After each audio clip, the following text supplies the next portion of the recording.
Selamat datang di channel Cerita Cinta. Channelnya Cerita Cinta Romantis. Sebelum lanjut, mohon dukungannya dengan like dan subscribe dulu.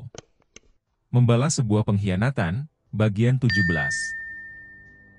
Axel langsung meraih kerah baju Leo dan mencengkramnya, lalu menghajarnya sampai sudut bibir Leo berdarah.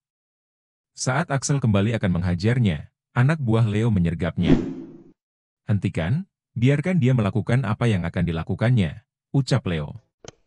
Harusnya kita bantu mencari istrinya, ledek Leo. Axel mengepalkan tangan, ingin sekali ia menghajarnya. Lepaskan dia, biarkan dia pergi untuk mencari istrinya, ucap Leo pada anak buahnya. Axel membetulkan kerah kemejanya setelah terlepas dari anak buah Leo. Cari istrimu sebelum terlambat, Axel. Dan aku pastikan bahwa putriku sudah membencimu. Lagi-lagi Leo tertawa seraya meledek. Ponsel Axel berdering, ia mengangkatnya dan menempelkan ponsel itu di telinga. Ada penerbangan atas nama Grizzly, ucap Jose melalui ponsel. Tidak menunggu lama lagi, Axel segera pergi ke bandara. Hati-hati ya. Beri kabar jika sudah sampai, ucap ayah Leta. Iya, Daddy. Aleta memeluk sang ayah, lalu mereka masuk ruang pemeriksaan bersama Elle. Setelah itu mereka pun naik pesawat, sebentar lagi pesawat akan terbang. Mereka sudah sangat siap, sabuk pengaman sudah terkunci dengan baik. Are you okay? Tanya Leta kepada Elle. Gadis itu terdiam bahkan menjatuhkan air matanya. Aku baik-baik saja, Let. Semoga keputusanku benar, jawab Elle. Jangan sedih ya. Kamu akan baik-baik saja tanpa suamimu, tutur Leta. Semoga saja. Jauh dari lubuk hatinya, ia tak menginginkan perpisahan. Akan tetapi, rasa sakit itu lebih besar dari cintanya.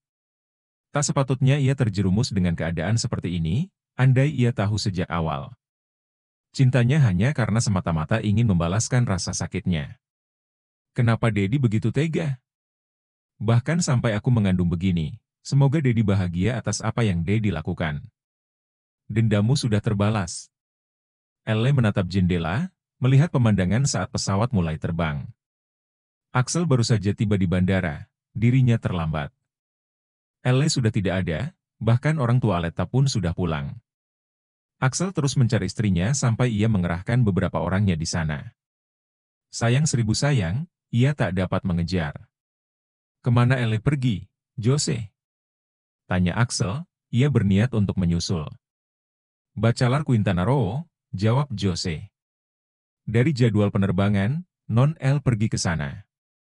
Siapkan pesawat, aku akan menyusulnya. Memiliki pesawat pribadi, membuat Axel lebih mudah bepergian termasuk menyusul ke kota kecil di sana.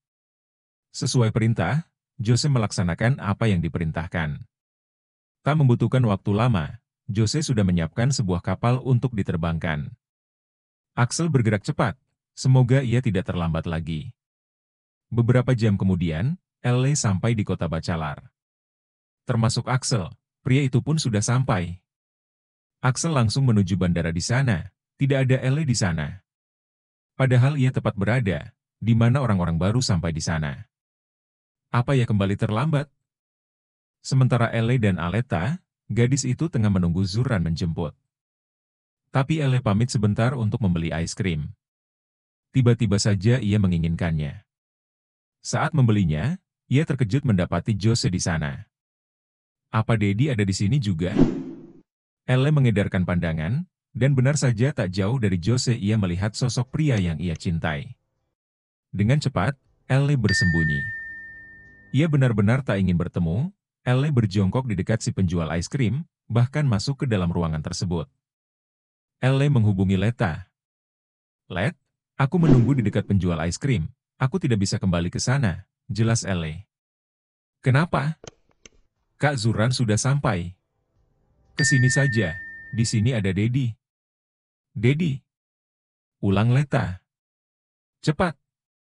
Jangan sampai suamiku melihatmu, please. Leta langsung menarik lengan Zuran. Pria itu sampai terheran-heran dengan aksi kekasihnya. Nanti aku jelaskan, Elle menunggu kita di seberang jalan. Leta menutup kepala dengan ciput, menyembunyikan wajah dari Axel. Semoga pria itu tidak melihatnya. Bagaikan sedang kucing-kucingan, Letta dan Elle berhasil menghindari Axel. Aku gak nyangka, Elle. Suamimu pasti tahu kepergian kita. Kalau begini caranya aku ikut terseret. Bagaimana kalau suamimu marah padaku? Ucap Letta resah. Aku rasa Dedi tidak tahu aku pergi bersamamu, kata Elle. Semoga saja, ujar Letta. Kalian membicarakan apa? Suami yang kamu maksud siapa? Tanya Zuran yang sedang menyetir. Elle sudah menikah? Tanyanya kemudian. Iya, Kak. Ceritanya panjang, nanti kita jelaskan jika sudah sampai, sahut Letta. Bagaikan mencari jarum di tumpukan jerami. Orang-orang berlalu lalang, menutupi pandangan Axel yang sedang mencari Elle.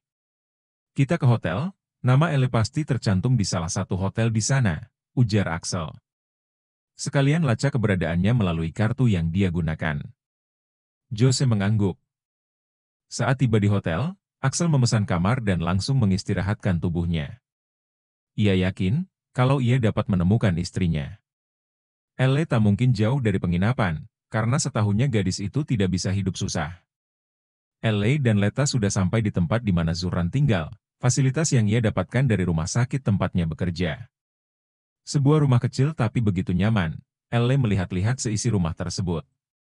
Dengan pemandangan yang tak jauh dari laut, gadis itu menghirup udara segar di sana. Aku yakin kamu pasti betah di sini, Elle. Pemandangannya indah sekali, ujar Letta. Ya, aku harap begitu. Semoga aku dapat melupakannya. Elle terlihat sendu, tapi Letta langsung menarik lengan Elle, mengajaknya ke tepi pantai berniat untuk menghiburnya. Kak, aku ke pantai ya? Pamit Letta. Apa kalian tidak capek? Tanya Zuran, setidaknya kalian istirahat dulu. Hoe. Tiba-tiba Elle muntah karena mual, dan itu menghentikannya pergi ke pantai. Elle, kamu gak apa-apa? Tanya Letta. Perutku mual, Let. Kepalaku juga pusing, jawab Elle penasaran. Masuk angin, atau mabuk perjalanan? Tanya Zuran. Bukan keduanya, jawab Letta, Elle hamil. Hamil? Zuran terkejut. Iya, kan Elle sudah menikah, wajar kalau hamil, ucap Letta. Sebaiknya kakak periksa, aku takut terjadi sesuatu pada kandungannya. Bagaimana? Kandungannya baik-baik saja, kan? Tanya Letta. Kandungannya baik, cuma harus banyak istirahat. Kandungannya masih rentan, tapi aku akan memberikannya obat, kata Zuran. Kak, di sini aku titip Elle. Dia tidak bisa kembali dalam jangka dekat, iya kan, Elle? Tanya Letta. Iya, jawab Elle. Kenapa? Nanti suamimu khawatir, kakak tidak mengizinkan, kata Zuran. Elle maupun Letta menceritakan semuanya kepada Zuran, termasuk pengkhianatan ibunya Elle kepada Axel. Sehingga di mana balas dendam itu terjadi kepadanya. Please. Mau ya bantu Elle? Demi anak yang ada dalam kandungannya. Letta mengatupkan tangan seraya memohon. Tidak ada pilihan, Zuran pun mengangguk karena rasa kemanusiaan. Terima kasih, Kak. Aku mencintaimu, Letta mencium pipi Zuran. Ini nih yang kakak tidak suka, kamu pintar merayu. Zuran mencubit hidung mancung Letta. Elle tersenyum tipis saat melihat aksi mereka, tanpa terasa air matanya terjatuh. Jauh dari lubuk hatinya ia merindukan suaminya. Axel tak patah arang, ia terus mencari keberadaan Elle. Setiap hotel sudah ia datangi. Tanpa terasa ia sudah 1 minggu di sana. Axel tidak menemukan gadis itu, Elle bagaikan ditelan bumi. Tidak ada jejak gadis itu di sana, tidak ada pengeluaran dari kartu debit yang dipegang Elle. Kemana Dedi harus mencarimu, Elle? Kenapa kamu menghukum Dedi seperti ini? Lirih Axel. Ia merenung, menatap gelapnya malam, melihat langit penuh dengan bintang. Maafkan atas niat awal Dedi menikahimu, seiring berjalannya waktu perasaan ini muncul tanpa diduga. Kamu membuat perasaan ini tenang, mampu melupakan rasa sakit yang telah diciptakan Momo, Elle. Axel sampai menitikkan air mata. 1 minggu sudah ia mencari tapi hasilnya nihil. Haruskah Dedi melepasmu? Merelakanmu? Mengikhlaskanmu? Lebih baik Dedi mendapatkan hukuman darimu, El. Daripada harus seperti ini buat Dedi tersiksa. Pulanglah, sayang. Axel memejamkan mata sembari menangis. Penyesalannya teramat besar, hukuman ini terasa berat dan menyiksa. El, jaga diri di sini baik-baik ya, kata Leta. Gadis itu harus kembali, karena akan melanjutkan kuliah. Maafkan aku ya, Let. Impian kita kuliah sama-sama ternyata sirna. Aku hamil dan harus mengubur cita-citaku, lirih Elle. Kedua gadis itu saling berpelukan, Aleta maupun Elle menangis. Mereka harus berpisah dengan jarak yang cukup jauh. Ada Kak Zuran yang akan menjagamu di sini. Kamu tidak perlu khawatir, ujar Leta. Elle menoleh ke arah Zuran, dan pria itu tersenyum. Dengan senang hati, ia akan membantu dan menjaganya. Elle sudah Zuran anggap sebagai adiknya, dan ini semua karena Aleta. Gadis itu memintanya untuk menjaga sahabatnya. Meski awalnya Zuran keberatan akan keberadaan Elle bersamanya, apalagi gadis itu tengah hamil. Zuran sudah mewanti-wanti Aleta, ia tak ingin ada kesalahpahaman di kemudian hari. Tentu keberadaan Elle bersamanya dalam keadaan hamil, warga akan berpikir bahwa Elle istrinya. Zuran takut, ini menjadi kehancuran hubungannya sendiri. Untungnya, Aleta paham dengan apa yang diucapkan Zuran. Ia juga percaya, kalau sahabatnya tidak akan berbuat demikian. Leta tahu, bagaimana perasaan Elle kepada suaminya. Terima kasih selalu menolongku, Let. Kamu sahabatku yang paling baik, kapan-kapan kesini lagi ya? Tengok aku dan calon bayiku, ujar Elle sendu. Tentu, aku akan kembali dan membawa kabar gembira.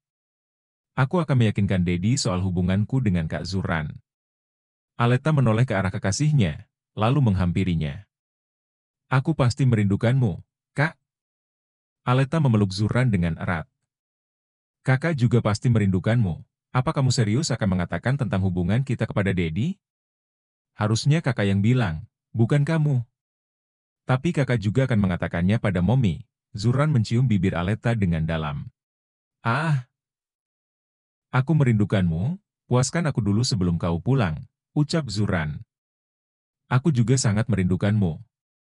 Aku juga ingin kenikmatan itu lagi, tapi di luar ada Elle. Ujar Leta yang sudah mulai bergairah. Biarkan saja, biar dia merindukan suaminya. Ucap Zuran, yang langsung menggendong Leta ke dalam kamar. Leta hanya pasrah saja, ia tahu hasrat kekasihnya itu sudah tak tertahan. Begitupun ia juga sangat merindukan kenikmatan itu. Suara rengan dan desahan menggema di kamar itu. Mereka larut memadu rindu, melepas hasrat nikmat mengarungi indahnya surga dunia. Tidak ingin mengganggu momen mereka, Elle pun pergi. Ia pergi ke tepi pantai, memberikan ruang untuk sepasang kekasih itu, untuk memadu rindu melepas hasrat nikmat. Aleta kembali besok pagi, dan malam ini Elle benar-benar tidak ingin mengganggu. Ia duduk di batang pohon kelapa di sisi pantai, melihat bintang-bintang di langit. Di tempat yang sama, Axel menghirup udara segar di tepi pantai. Sebenarnya keberadaan mereka tidak jauh. Hanya saja, Elle tidak pernah keluar rumah. Gadis itu keluar rumah saat malam tiba. Entah kenapa, semenjak hamil ia kurang menyukai teriknya panas matahari. Itu membuatnya gerah dan selalu bercucuran keringat, mungkin efek kehamilannya. Dedi, kenapa aku tidak bisa membencimu? Tapi hati ini terlalu sakit, saat tahu bahwa pernikahan ini hanya untuk membalaskan dendammu. Aku harap, Dedi merindukanku suatu saat. Aku mengandung anakmu, Dedi. Air mata Elle terjatuh, meratapi nasib yang dalam keadaan hamil tanpa suami. Kenapa sesakit ini saat kehilanganmu? Inikah karma yang engkau berikan, Tuhan? Hukumanmu aku terima, tapi tolong kembalikan istriku, pertemukan aku dengannya. Aku mencintainya, Tuhan. Axel menatap laut luas di sana, tempat indah itu menjadi saksi, betapa ia merindukan sosok gadis kecil saat bermanja dengannya. Menoleh ke arah lain, ia melihat seseorang tengah duduk di sebuah batang panjang. Kenapa rasanya ingin sekali menghampirinya? Axel berjalan sedikit demi sedikit. Ia ingin tahu, apa yang sedang dilakukan seorang gadis di sana, di tempat gelap sendirian? Bersambung.